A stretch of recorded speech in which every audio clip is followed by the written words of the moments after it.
नमस्कार। अरुणाचल समाचार में आपका स्वागत है। मैं हूं आरामता सिंह। आइए बुलेटिन में सबसे पहले देखते हैं मुख्य समाचार। पिछले 24 घंटों में कोविड-19 के 6,566 नए मामले। अरुणाचल प्रदेश में भी एक और नया मामला आया सामने। असम में कोरोना के 33 नए मामले सामने आने के बाद कुल पॉजिटिव मामलों की संख्या 831 हुई।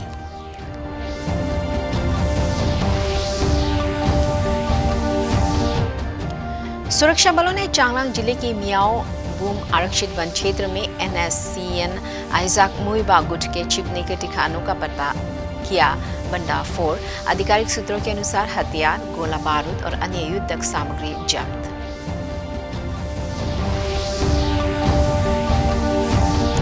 राज्य के पासीघाट एयरपोर्ट पर हवाई यातायात सेवा फिर से बहाल। गुवाहाटी होते हुए एयर इंडिया का एक विमान पासीघाट एयरपोर्ट पर 2 यात्रियों के साथ उतरा। जिला उपायुक्त किन्ने सिंह ने कहा, यात्रियों को भेजा गया क्वारंटीन सेंटर।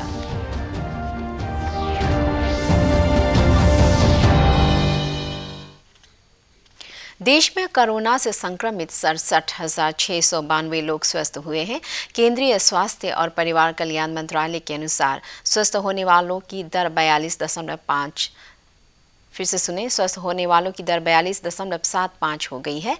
पिछले 24 घंटों में कोविड-19 के 3,266 रोगी ठीक हुए हैं और 6,566 नए मामले सामने आए हैं। देश में कोविड-19 के कुल मामलों की संख्या 1,58,333 हो गई है।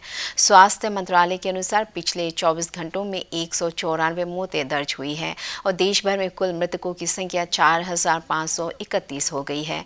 अरुणाचल प्रदेश में कोविड-19 से एक और व्यक्ति के संक्रमित होने के साथ ही संक्रमितों की संख्या 3 हो गई है, जिसमें से एक व्यक्ति ठीक हो चुका है। मुख्यमंत्री पेमा खांडू ने एक ट्वीट संदेश में बताया कि कल रात ये नया पॉजिटिव मामला मिला है।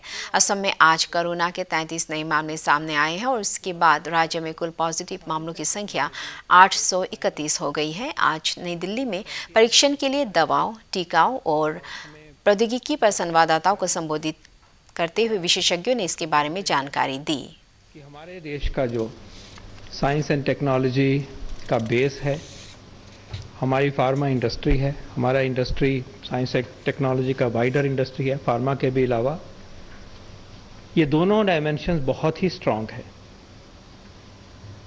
हमारी इंस्टीट्यूशंस साइंस की, टेक्नोलॉजी की, हमारे IITs, हमारे इंडियन इंस्टीट्यूट्स ऑफ साइंस, हमारे नाइपर्स, हमारे आइसर्स, हमारे all India institute of medical sciences, PGI, CSIR institutions, DST institution, DRDO institutions, agriculture institutions, space, atomic energy, हमारा इतना बेस इस देश ने लिमिटेड रिसोर्सेज के बावजूद भी पैदा किया है। और बहुत खुशी से कहना चाहूँगा कि वो सारा तंत्र इस लड़ाई में लगा हुआ है। राज्य स्वास्थ्य सेवा निदेशालय नाहरलगुन में आयोजित एक कार्यक्रम में राज्य के स्वास्थ्य मंत्री आलो लिबांग ने कोविड जागरूकता कार्यक्रम का शुभारंभ किया। उन्होंने इस पर आधारित एक मोटिवेशनल वीडियो जारी करते हुए लोगों से मास्क लगाने, सोशल डिस्टेंसिंग सहित सभी दिशा निर्देशों का पालन करने की अपील की। उन्होंने बताया कि बाहर से आने वाले राज्य के एक युवक का सैंपल जांच के बाद पॉजिटिव मिला है और इसका इलाज किया जा रहा है।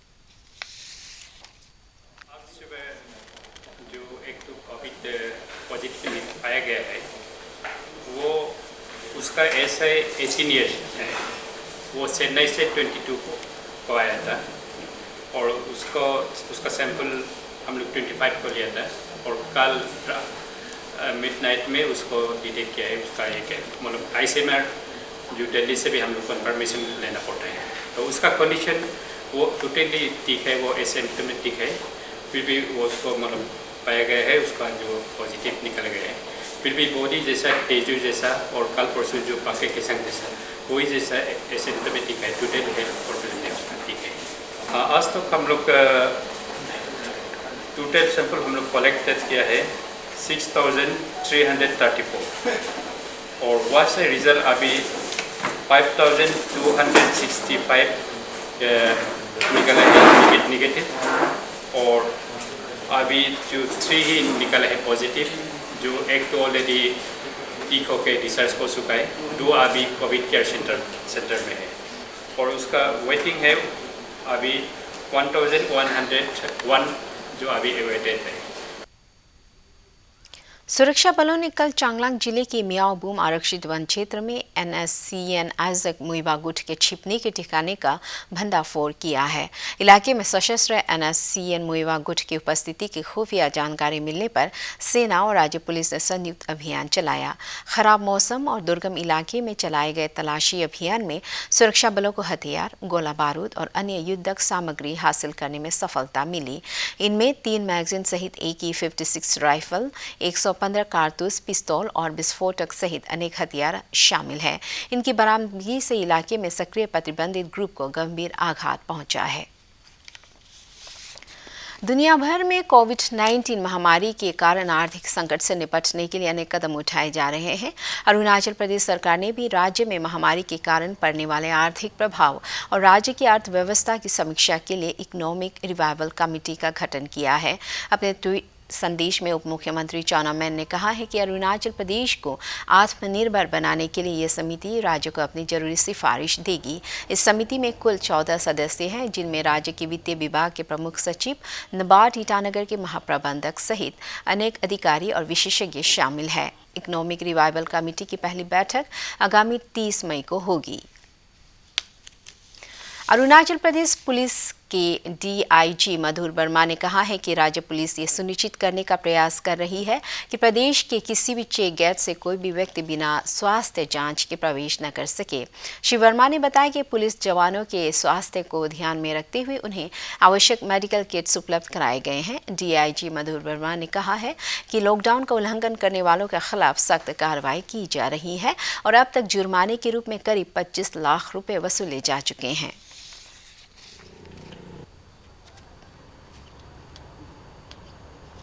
अब हमारा टास्क, जब ये लॉकडाउन खुला है और जब ये श्रम स्पेशल ट्रेन्स और स्पेशल बसेस परमिट की गई हैं, हमारा अब टास्क बढ़ गया है। हमारा टास्क है कि इन सबको हमने सेफली यहाँ पे लेके आना है। ये भी इंश्योर करना है कि वहाँ से इन्फेक्शन ना आए और ये भी इंश्योर करना है कि जो हमारे स्टैंडर्ड रेजिडेंट्स हैं वो वापस आ सकें। तो हम अभी तक लगभग 900 से और 1000 के बीच में कुछ हम हमारे पोर्टल पे रजिस्टर्ड हैं। उनमें से लगभग 340 के करीब बसेस में ऑलरेडी आ चुके हैं, जो कि दिल्ली में स्टैंडर्ड हैं, और अराउंड 125 एक कल 27 को एक दिल्ली से एक ट्रेन स्टार्ट हुई है जो कि गुवाहाटी आएगी, तो उसमें अराउंड 125 आ रहे हैं। हमने लॉकडाउन में करीब लोगों से जिन्होंने वॉलेट किया है 25 लाख रुपए तक का हमने फाइन स्टेट में कलेक्ट किया है। और आजकल सोशल मीडिया में काफ़ी र्यूमर मॉन्गरिंग हो रही है, फेक न्यूज़ जनरेट की जा रही है। ये किसी सेल्फिश इंटरेस्ट से ही लोग जनरेट करते हैं, और लेकिन इससे सतर्क रहें। और साथ ही ये भी आप सबकी नॉलेज में रहना चाहिए कि अरुणाचल प्रदेश पुलिस की जो हमारी IT टीम्स हैं इसके ऊपर नज़र रखे हुए हैं, और फेक न्यूज़ और र्यूमर मॉन्गरिंग करना सोशल मीडिया के थ्रू ये ना सिर्फ एक पनिशेबल ऑफेंस है अंडर सेक्शन 188 IPC, और इसमें IT एक्ट सेक्शन 66B भी लागू होता है, जिसमें 3 साल की सजा हो सकती है। तो मैं आप इस चैनल के माध्यम से आपके श्रोताओं को बताना चाहता हूँ, ना सिर्फ इन फेक न्यूज़ को कभी भी फॉरवर्ड ना करें, कभी भी लाइक ना करें और कभी भी जनरेट ना करें, बिकॉज इससे किसी का फायदा नहीं होता, सबका नुकसान ही होता और अननेसेसरी एक पैनिक फैलता है। राज्य के पासीघाट एयरपोर्ट पर हवाई यातायात सेवा फिर से बहाल हो गई है। गुवाहाटी होते हुए एयर इंडिया का एक विमान पासीघाट एयरपोर्ट पर 2 यात्रियों के साथ उतरा। पासीघाट एयरपोर्ट उड़ान सेवा से भी जुड़ा हुआ है और पिछले 2 महीनों से लॉकडाउन के कारण विमान सेवा बंद थी। हवाई अड्डे पर मौजूद जिला उपायुक्त किन्ने सिंह ने बताया कि दोनों यात्रियों को यहां से क्वारंटीन सेंटर भेज दिया गया है। पुलिस अधीक्षक राजीव रंजन सिंह ने बताया कि नागरिक उड्डयन के सुरक्षा ब्यूरो के दिशा निर्देशों का पालन सुनिश्चित किया जा रहा है।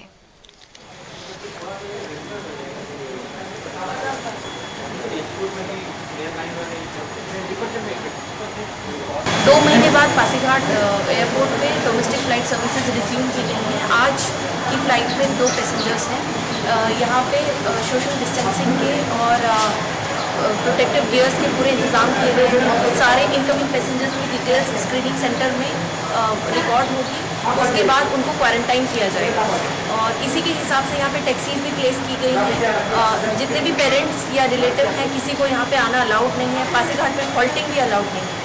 हमारे यहाँ एयरपोर्ट सिक्योरिटी ग्रुप जो है, उसके लिए bureau of civil aviation security ने एक नया SOP जारी किया है, एक नया सर्कुलर जारी किया है, ताकि पैसेंजर्स जो भी एयरपोर्ट पे आते हैं उनकी कॉन्टैक्टलेस सिक्योरिटी चेक की जा सके, उनके बिना बैगेज को छुए, बिना उनके बॉडी को टच किए, और उस SOP को पूरी तरह से फॉलो किया जा रहा है। हमारे यहाँ जो भी सिक्योरिटी पर्सनल डिप्लॉयड है उनको सैनिटाइजर्स, ग्लव्स, हेड शील्ड, और जो सिक्योरिटी पर्सनल पैसेंजर के काफ़ी फ्रीक्वेंट कॉन्टैक्ट में आने का चांस है, उन सिक्योरिटी पर्सनल को PPEs भी इशू किए गए हैं। राजीव गांधी विश्वविद्यालय के फाइन आर्ट्स एंड म्यूजिक विभाग द्वारा कोविड महामारी से प्रभावित शिक्षण कार्य को जारी रखने के लिए ऑनलाइन प्लेटफॉर्म का उपयोग किया जा रहा है। आज विश्वविद्यालय में विभाग आयोजित वेबिनार में कुलपति साकेत कुशवाहा सहित शिक्षण संकाय के सदस्यों ने हिस्सा लिया। असिस्टेंट, टेक्निकल असिस्टेंट और बाकी सभी लोग and all the research scholar and my friends. This webinar will demonstrate the multiple dimension of Hindustani classical music and analyze the healing qualities of music.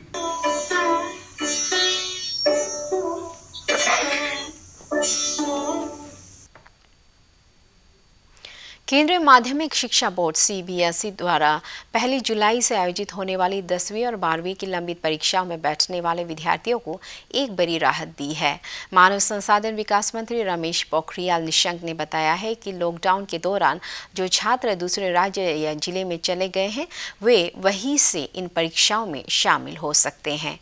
उन्होंने कहा कि छात्रों को इन परीक्षाओं में उपस्थित होने के लिए अपने पिछले परीक्षा केंद्रों पर जाने की आवश्यकता नहीं है। श्री पोखरियाल ने कहा कि छात्रों को बोर्ड परीक्षाओं में उपस्थित होने के लिए अपने जिले के पसंद के स्कूलों के बारे में सूचित करना होगा। इसके बाद CBSE स्कूलों के साथ समन्वय स्थापित करके छात्रों को नए परीक्षा केंद्र की जानकारी देगा। मानव संसाधन विकास मंत्री ने कहा है कि सरकार छात्रों के लिए हर संभव व्यवस्था करने के लिए लगातार काम कर रही है, ताकि छात्र बिना किसी परेशानी के परीक्षा दे सके। जनपद में है और उसको उसी जनपद में परीक्षा देने की अनुमति दी जाए। तो आप अपना जल्दी से जल्दी आप जिस जनपद में हैं अपने स्कूल को बताइए और बताइए कि आप वहीं पर परीक्षा देने वाले हैं, देना चाहते हैं। तो CBSE बोर्ड ये कोशिश कर रहा है कि हर हालत में आपकी सुविधा के अनुसार उसी जनपद में आपको परीक्षा देने की अनुमति होगी। जून के प्रथम सप्ताह में आपको अपने स्कूलों से लगातार संबंध करना पड़ेगा।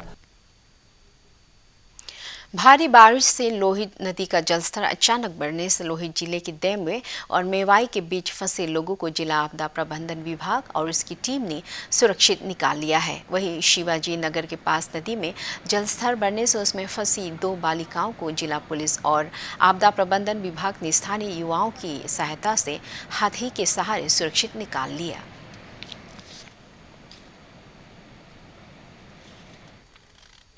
प्रधानमंत्री गरीब कल्याण योजना के अंतर्गत लगभग 4,57,000 मीट्रिक टन दालें राज्यों और केंद्र शासित प्रदेशों को भेज दी गई है। इनमें से 1,78,000 मीट्रिक टन दालें 13 करोड़ 40 लाख लाभार्थियों को वितरित कर दी गई है। सरकार ने घोषणा की है कि प्रधानमंत्री गरीब कल्याण योजना के अंतर्गत सभी कार्ड धारक लाभार्थियों के 1 किलोग्राम प्रति माह की दर से 3 महीने के लिए मुफ्त दालें 1,70,000 लोगों के बीच वितरित की जाएगी।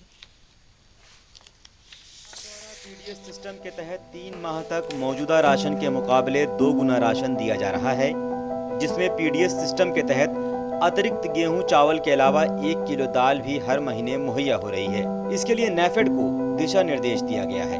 कोविड में जो ये परिस्थिति है देश में लॉकडाउन की, उसके बावजूद हमने बहुत प्रयत्न करके आने पिछले 40-50 दिन में अभी तक जो लगभग 2 महीने की जो सप्लाई है वो हमने कंप्लीट कर ली है।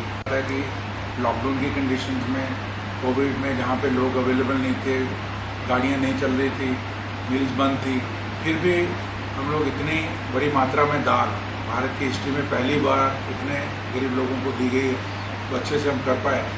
प्रधानमंत्री गरीब किसान अन्न योजना के तहत 1 किलो दाल का वितरण हो रहा है। साफ की गई ये दाल मिलों में दरी जाने के बाद देश भर के 165 नेफेड के गोदामों से करीब 100 दाल मिलों के जरिए जनता को मुहैया कराई जा रही है। ट्रांसपोर्टेशन का एक जगह से दूसरी जगह सामान भिजवाना, it was a very difficult task.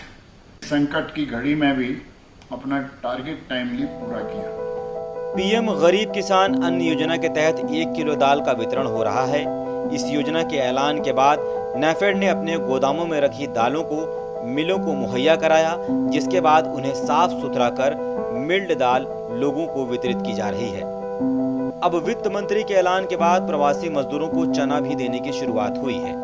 इस महीने के आखिरी तक सभी राज्यों तक इसके लिए चने की आपूर्ति भी कर दी जाएगी। इसके तहत 9 लाख टन से ज्यादा साबुत दालें ट्रांसपोर्ट की गई हैं, जिससे कि करीब 6 लाख टन से ज्यादा मिल्ड की गई दालें बांटी जा सके।